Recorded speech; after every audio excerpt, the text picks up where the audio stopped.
অনেকেই আমাদের কাছে জানতে চান যে কোনো ছেলে অথবা মেয়ে একে অন্যকে যদি পছন্দ করেন, ভালো লাগে এবং তারা কোনো প্রকার সম্পর্কে জড়ানো ছাড়া শুধুমাত্র আল্লাহর কাছে দোয়া করেন সেই কাঙ্ক্ষিত এবং পছন্দ হওয়া মানুষটিকে পাওয়ার জন্য, তার সঙ্গে বিবাহ যেন আল্লাহ রাব্বুল আলামিন সহজ করে দেন, ব্যবস্থা করে দেন, এরকম দোয়া করা তাদের জন্য জায়েজ আছে কি না।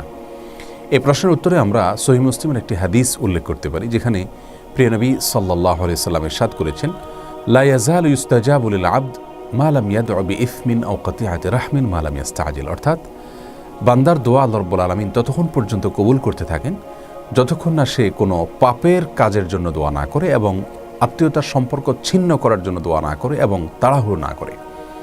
তার মানে দোয়ার ক্ষেত্রে শুধুমাত্র তিনটি ক্ষেত্রে দোয়া করা নিষেধাজ্ঞা রয়েছে। প্রথমত, যে কোনো পাপের কাজের জন্য আল্লাহর কাছে দোয়া করা যাবে না। দ্বিতীয়ত, আত্মীয়তার সম্পর্ক ছিন্ন করার জন্য আল্লাহর কাছে দোয়া এবং প্রার্থনা করা যাবে না। এবং তৃতীয়ত, দোয়ার ক্ষেত্রে তাড়াহুড়ো করা যাবে না। এই তিনটি ছাড়া যে কোনো দোয়া আল্লাহর কাছে পেশ করা যেতে পারে। এ হাদিসের আলোকে আমরা বলতে পারি যে সুনির্দিষ্ট করে কাউকে জীবনসঙ্গী হিসাবে পাওয়ার জন্য আল্লাহ রাব্বুল আলামিনের কাছে দোয়া করাতে ইসলামী শরিয়ার দৃষ্টিকোণ থেকে মৌলিকভাবে কোনো বাধা নেই। এভাবে দোয়া করা যেতে পারে। তবে ইসলামী শরিয়া সেক্ষেত্রে একজন মুসলিমকে পরামর্শ দেয় তিনি যেন আল্লাহর কাছে কিছুটা শর্ত জুড়ে দিয়ে কোনো নির্দিষ্ট ব্যক্তিকে জীবনসঙ্গী হিসাবে পাওয়ার দোয়া করেন।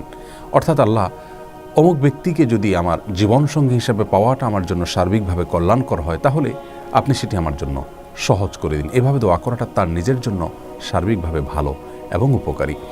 আল্লাহ রাব্বুল আলামিন কোরআনে কারিমে বলেছেন, ওয়াসা আন তুহিব্বু শাইআন ওয়া হুয়া কুরহুল লাকুম। তোমরা অনেক কিছুকে দুনিয়াতে পছন্দ করো, নিজের জন্য কল্যাণকর মনে করো, অথচ সেটা তোমার জন্য কল্যাণকর নয়, যা তুমি জানো না।